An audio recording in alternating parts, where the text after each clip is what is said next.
Massimo, you have no idea how happy I am to see you today. For those of you who aren't aware, Brunello Cucinelli woke up this morning with a fever. And so his loyal president for U.S. president has stepped in to pinch it for him today. Take some questions on short notice. I really appreciate it. Massimo, you've been with Brunello Cucinelli now since 1997, is that correct? Yes. It turns out you have a similar kind of background to Brunello as well. Can you tell me a little bit about that? Yes, I mean, both Brunello and I grew up in farms. I grew up in south of Italy, in a small town outside of Palermo in Sicily. Brunello grew up in a town called Castelrigone, which is very close to Perugia, in a farm. He grew up with his parents and two brothers and aunts, uncle. And I did the same thing too. I grew up with my grandparents. And we both had a wonderful, wonderful childhood. The life of Brunello and my life took a little bit of, we're in a different way, but then somehow 25 years ago we met each other in New York. But his life was basically, grew up in a farm with his parents. In an early age, Brunello saw that his father left the farms and started working in a factory. And father was humiliated by the owner of the factory. And when Brunello was a young kid, going home and see his father had tears in his eyes and be humiliated, his dream and his life at that point took a turning point and said to himself that, I don't know what I'm going to do in my life, but everything I'm going to do is to respect humankind. So then he went on to build what he has built today. My life took a turn where at 14 years old I came to this country. I really didn't have a mother, so much of a father, but about 25 years ago I met this special man by the name of Brunello Cucinelli that has changed my life upside down. But not from a financial perspective, but more from a mentor. So that's why there's so much in common between him and I. And everything that we have done is really personal. It's not necessarily about fashion. It's very deep. That goes beyond cashmere sweaters. What was it about the brand that really appealed to you at first when you first met? First was him. I mean, I met a very unique man. A man that I knew that he had a vision. He was special. And I knew that if I'm staying next to him and I support him, and I know that we're going to have a great future together. So I respect very much about the community, the culture. I mean, I grew up in a town with 2,000 people. He grew up in a town with 400 people. So community always has played a very big role. I mean, I grew up in, my uncle had a coffee shop of the town. His uncle had a coffee shop of the town. So there was so much in common that, so again, community always has played a very big role, and be part of it and be respectful, be transparent, have fun, enjoy, but and putting everything and anything into the work that has been created and everything has been done today. Brunello is famous for being very specific about the conditions that the workers, his employees, are working in, whether it's everyone sitting down for a 90-minute lunch every day, or his rule that every place has to have windows so that people can look out and see nature. Although in New York it's maybe more of a curse than a blessing. But I mean, tell me a little bit more about the values of the company, because just deciding that you're going to start serving lunch doesn't necessarily mean you have values, right? Right. I mean, I think when we took over, there's a little took over. I mean, Brunello bought this wonderful castle in Solomeo, which is an outskirt of Perugia, between Florence. It's about an hour and 15 minutes from Florence. The first thing we did, we bought this castle of a town where, in those days, nobody wanted to live in the town. All the young people really want to immigrate into cities. But Brunello believed that his ideal was to bring back everything into a little town and eventually one day bring the youth back to the town. So when he took over this castle and we started this company in 1978, 40 years ago, his idea was basically the factory was taking place within homes in this little town. Then fast forward, we're able to build a wonderful, wonderful company right down the valley where there's windows everywhere, where people using their hands and sewing these wonderful products. They're able to see nature and be really close to what's outside. And everybody has the key of the company, the key of the, nobody punches a time card. You know, there are rules, and I'm not saying that it's a fun place. There are rules, and everybody comes to work at 8 a.m. and goes home at 5:30 p.m. So at 5:29, and it's like everybody just, the cars one after another, everybody runs home. But Brunello believes that after 5:30, you need to go home and take care of your soul, take care of your family, take care of your health, so it's extremely important. And then the lunch is a very important place. I think we serve about 800 lunches a day. And I think culture, I have a feeling, it's been created in the kitchen. A lot more than behind a desk and, you know, and being part of meetings and so on. So what has been done there, I have tried to do it here in the United States, where really I believe that culture and everything's been created where you're really stepping out of your comfort zone, let's say an office desk, and really be able to communicate with each other and confront with each other. Now, I do want to talk about the clothes. I mean, we're talking $2,000 sweaters, $5,000 suits. Why are they so expensive? So, first of all, as far as the raw materials is concerned, I mean, our cashmere, we are buying cashmere from Inner Mongolia, which is probably the best cashmere. We color dye everything there in Solomeo. We have 1,900 employees right now in our company, and we have another 3,000 in surrounded labs all around Umbria region.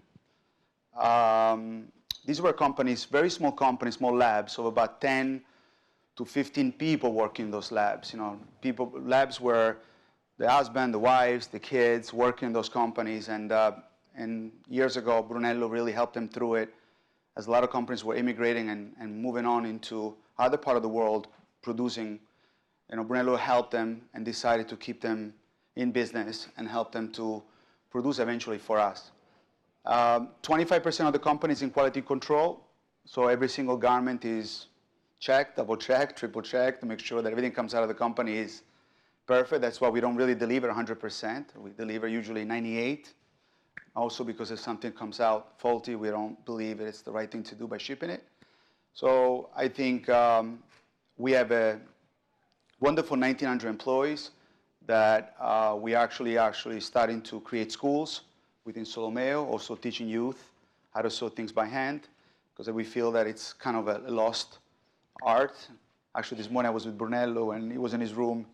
Actually, we were talking about that, the wonderful opportunity that we have by teaching youth exactly how to sew things by hand, and the future that lays ahead of us because of that. Of course, the fabrics, you know, most of the fabrics are bought in Italy, but again, have a garment that is extremely handmade, as made as we are today. I think what was being created more than the product itself, it's what we feel so proud is we try to create a lifestyle brand, men's, women's, which really about, again, beside the fashion itself, it's about what the message there is behind the brand. And that's, I think, what we're trying to do on a daily basis, make sure that this is transmitted to the client, so that it's not just the expensive item. And we don't even like to call it expensive. For us, we like to call it costly, because it costs to be able to produce things by hand. And we're very proud and we're very honored to have these wonderful employees work for us and produce these wonderful garments that we're able to deliver throughout the world. You know, one of the things that has been coming up today is how retail is struggling in general, but you guys have had a lot of success with multi-channel stores. Can you tell me how those relationships have worked for you? Yeah, I mean, when we started the company 40 years ago, and again, be with him for 25, the one thing that I learned with Brunello first and foremost was the importance of relationships. I knew when I met this man that the secret of success with his brand was connecting Brunello personally with via product to the clients. I know we had a wonderful story to tell about Solomeo and what this man was, you know, on a yearly basis was able to do, but we had to tell the story. So I think the one thing that when we started, was only wholesale business we had. We entered the retail business 16 years ago.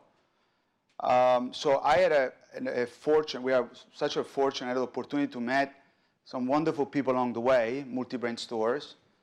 And as Brunello and I calls them, guardians of the brands. I mean, these are stores that are traveling the world. They're seeing hundreds of collections.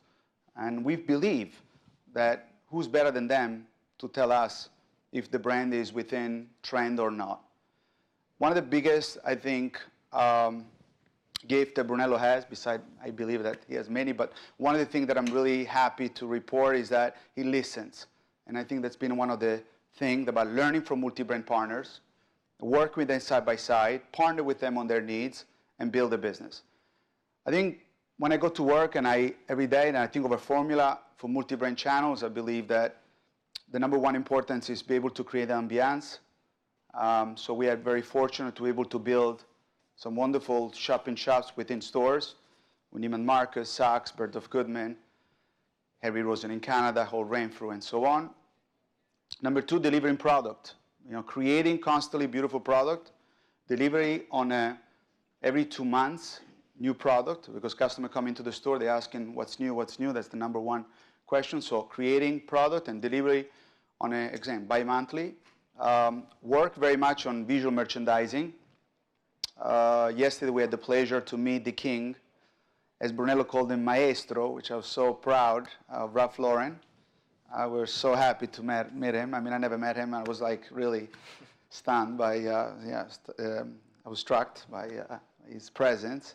And he was very happy to meet Brunello too, because he called him Maestro, but he says, I was very inspired by you, Maestro. I never copied anything you did. I never did anything but I was so inspired by you. So I felt visual merchandise plays a very big role in multi-brand. So we spend a lot of time traveling to stores and merchandising, create that emotion that is able to create via windows, via interiors of stores. And the other thing is curating events. I think it's very important creating unique and personal. And to be able to brand, we don't really look at it as an ROI. We look at it more about branding, connecting with people.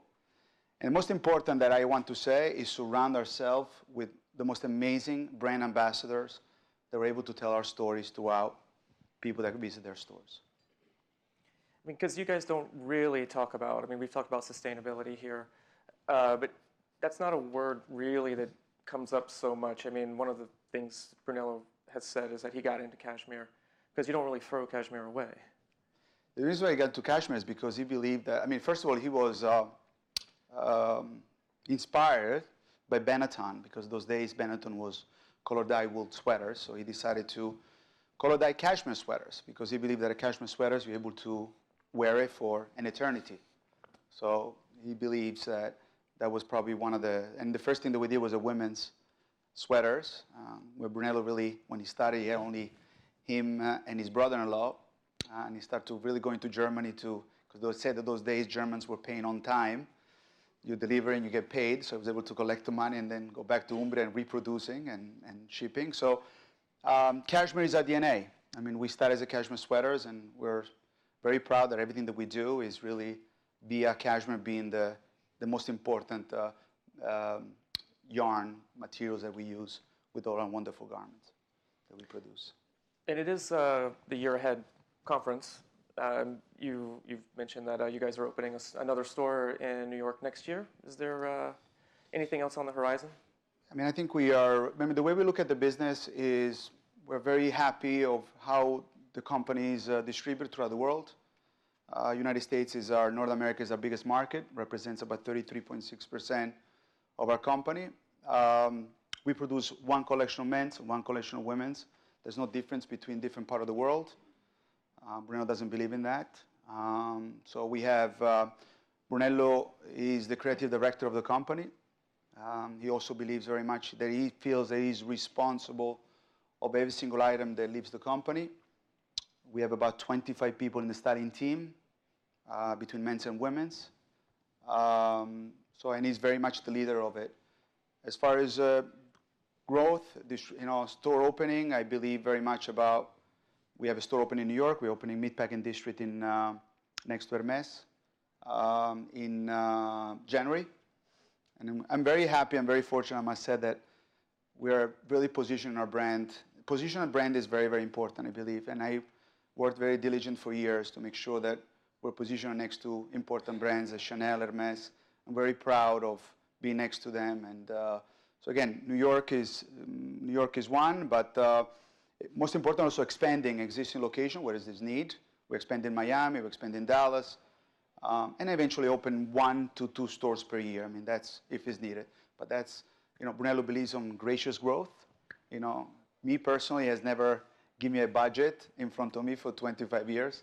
Of course, he wants to see growth. It's clear, but by not putting a number in front of me allowed me to really do my job the best that I could with my team. And I'm very fortunate that I built a wonderful culture in the United States. So I'm Italian, but I feel very, very American. So I'm so happy and so proud to, every time I hold my American passport, I'm very proud of that, to have this dual citizenship that allows me to really be American. My family is here. So yeah, I mean, it's been a very unique and a wonderful experience, yes. Well, you guys have also recently redone your website, and I was looking over it, and it might be the first fashion label I've ever seen talk about humanistic capitalism. And what he writes on the site, I'm just going to read it. He says, "What I mean by humanistic capitalism is precisely this concept of fairness, a fair profit, a profit harmonized with giving back, and striking a balance between the two. Donating to the world as guardians of creation, leaving to those coming after us, not the same world we found, but a more amiable one." One of the things he keeps talking about is human dignity. And I was wondering if you could elaborate on what that word means in the culture of Brunello Cucinelli. I mean, dignity plays it's a everyday respect, transparency, honesty, dignity. I think those are all the rules which, I have the 10 rules that Brunello wrote, so I'm just going to read it to you at the end of, because I think it's important that somewhere, somehow, even unfortunately is in the hotel sick, but he's somehow here. He should be here. But I believe very much about, again, respect and transparency plays a big role. So again, when you go into our site, I mean, I think the boutique almost plays the second part of it. I think the most important part is really the message about who we are as a brand. And so again, if you don't mind if I give you these 10 rules, so you will, so our ideal for life and work, 10 rules. Rule number 1, we love and respect Mother Earth. We cultivate our land according to nature, and we welcome its fruit and its greatest gift. Number 2, we do not use more resources than is necessary or natural. We make careful use of the universe. Number 3, we always act as loyal and affectionate guardians of creation. Number 4, we believe in the moral and economic dignity of human being. Number 5, during work, we support fair profitability and harmony between profit and give it back to the community. Number 6, we seek harmony between fair work and human privacy. Number 7, we commemorate our forefathers. They taught us to respect the law, and our story is written in the words.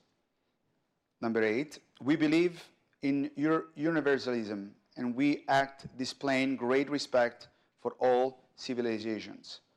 Number 9, we welcome fair change in order to experience the best from our time. And number 10, we are fond of young people and pass down to them hope and the dream of a bright future awaiting them.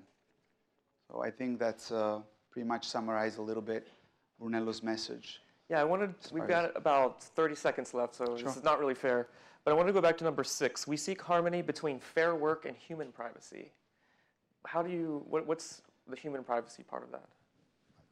Human privacy is basically being very respectful. I mean, I think that be very respectful of people's time, be very respectful of people. Privacy plays a big role. I think that Brunello he keeps talking about, of course, the iPhone and the world of social media and everything that has happened in the last few years.